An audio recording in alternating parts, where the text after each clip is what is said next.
Clearly, you have an issue. Your Amazon product isn't selling. But not to worry, because in this video, I'm gonna give you a formula that's guaranteed to identify your issue and provide a solution. So I'm gonna break the formula down into 3 parts for you. The first one is gonna be the basics, second, keywords, and 3, listing optimization. And stick around to the end of the video because I have an extremely helpful bonus tip that anyone can benefit from. So without further ado, let's jump in. So the first part we're gonna look at is the basics. With the basics, there's 4 areas that you need to make sure you're covering before we can progress further into the video. These issues take top priority and should be attended to immediately. Once you've fixed any or all of these issues, come back and ensure that you also have the other 2 points that I'm gonna mention later in the video covered. The first common issue I want to talk about is people having no reviews or having bad reviews. Amazon is extremely consumer-centric, so you need to make sure that you have good reviews. If you have no reviews or you have bad reviews, taking care of that should be top priority. I've made a video all about reviews. So to mitigate that and fix this common issue, go to the description below and take a look at that video. The second common issue is that your price is off. And what I mean by that is maybe your price is too high or your price is too low. To optimize your price, you're gonna have to do some price experimentation. Modulate your price. And by modulate, I mean try out different price points and see which one attracts more people. Then stick with it. Also, analyze your niche and check out what your competitors are priced at. Are you way higher or way lower than they are? If your price is super different from everybody else in your niche, it could be hindering your success. That's not to say that you can't set a higher price than your competitors, especially if your product is more unique or the quality is far superior. Then maybe you just need to communicate your product better to justify that higher price. The third point I want to bring up is that doing FBA or FBM could be affecting your success. Now, this is a very broad statement, but generally, Amazon FBA sellers are able to get their product to consumers a lot faster than FBM sellers are. If you're doing FBM, you might be getting beat out by your competitors if they're doing FBA and they can offer faster shipping. If you're doing FBM, you may want to check if you can increase your shipping speed or do merchant fulfilled Prime or do FBA. Lots of people trust the Prime logo and they filter by Prime only, so you could be losing out on business there. The fourth point I'll bring up is market demand. So market demand, you really have to assess it before getting into a product. Sometimes there just isn't enough market demand. Is it just you or are your competitors also not selling? You need to look at the niche as a whole and determine whether there's enough demand. You can find this out by checking search volume trends on Helium 10. If your search volume is consistently going down, then your niche may be dying out. Take fidget spinners, for example. In 2016, they were all the rage, but if you check their search volume today, well, probably not as good. So if you're in a niche with no demand, you may have to abandon the product. Or if you're considering getting into a niche, make sure there is market demand. So these are 4 things that every Amazon seller needs to take a look at. If any of this applies to you, you need to fix that immediately. If not, let's continue. So the second part of this formula that we're gonna look at is gonna be keywords. If you don't have any issues with the problems I mentioned before, that's great. But if you're still watching, there still is an issue. So let's figure out what it is and let's fix it. Now, let's make sure your keywords aren't the issue. One issue is that you may be missing keywords in one or many places. Make sure you're inserting keywords in every area possible so that you can index on more keywords. Your title, backend, bullet points, and description are all areas that you can be indexing keywords. So go check all of those areas and make sure you're not missing any opportunities. The second keyword problem area is that you're not ranking high enough. So check where your product is ranking on your keywords. If you aren't ranking high enough, don't worry. I've made a video for that as well. And I'll link that in the description below to help you remedy that. All right, so the third and final aspect we want to look at when considering keywords is relevancy and strategy. You could be experiencing issues because you've chosen keywords that are too broad and too competitive to rank on. To remedy this, do your research and find keywords that are more specific to your product that still have decent search volume. When doing research, list a bunch of keywords that you think might be relevant on a Google Doc or a Word document.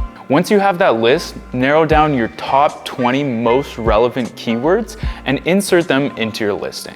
So once you have your relevant keywords, strategize about how you're going to insert them into your listing. It's kind of a top-down approach with keywords. Your most important should be in your title, second most important in your backend, bullet points, and then description. And if you really want to target a certain keyword, add it in a few times and that may give it the bump you need to rank higher on that keyword. The third component to this formula is listing optimization. And we're going to check all of this out by checking the analytics. Again, I just want to remind you, make sure everything is done in the first two steps that we went through before you dive into this. So how do we actually check out if your listing is optimized? Let's take a look at your CTR or click-through rate. CTR represents the percentage of people who clicked on your listing as a result of your product listing being shown on their page. For example, if your product listing is shown to 100 people and 10 people click on that listing, then your CTR is 10%. If your CTR is low, it may be because of your main image and/or your title. If your main image isn't high quality and your title isn't attractive, people won't even click on your listing.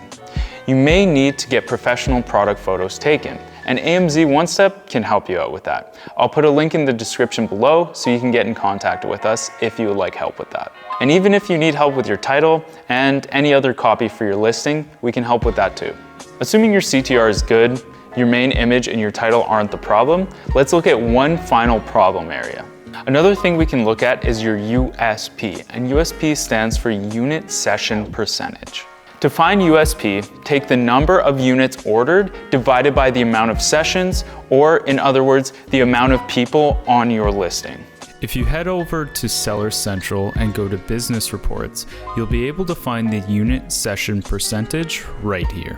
So if your USP is low, then that means that people are clicking on your listing, but when they get to it, they're not convinced enough to buy.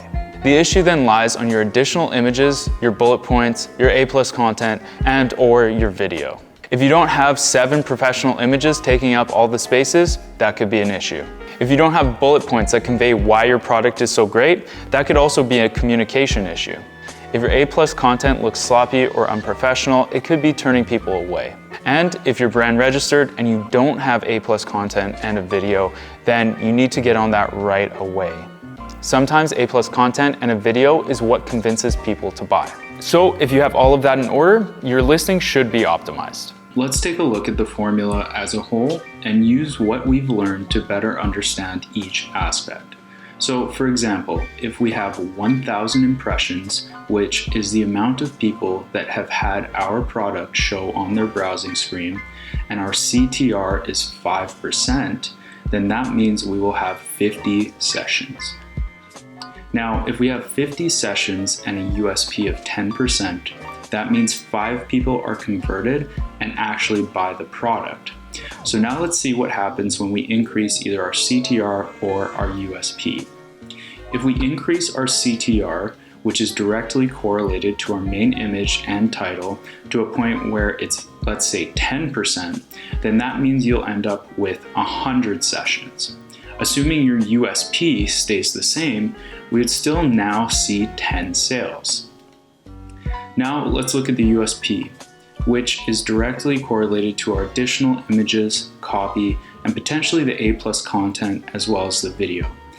Even if we kept the sessions at 50, which it is now, if we can increase our USP to say 20, then we'll have 10 sales, which is already double the amount of sales we are currently running with. Now, you can only imagine what would happen if you can not only increase your CTR, but also your USP at the same time. You can increase your sales dramatically once you understand what affects what, and hopefully I've done this for you here. But what if you went through all of this and your problem still isn't solved? If your problem isn't solved at this point, it's time to get in contact with a professional. AMZ One Step offers free listing audits to identify weak points within your Amazon listing and offers services to improve it. Even if you went through all of this and you think everything's fine, again, you may need to talk to a professional and they'll be able to identify the issue that maybe you can't see. All right, time for that bonus tip I told you about earlier in the video. If you made it this far, here's your reward. You may already know to do this, but reply to every review and question on your listing. Replying not only lets people know that you're listening, but it also allows you to explain your product better and even index on keywords. If you followed this video all the way through, you should have an idea about where you can improve your listing. Again, if you can't figure it out, that's okay too. If you get in contact with us here at AMZ One Step, we'll have our experts look at your listing, identify the issue, and recommend some solutions. If this video helped you out at all, please consider liking, commenting, and subscribing on the video because it really helps out the channel. Thanks, and I'll see you next time.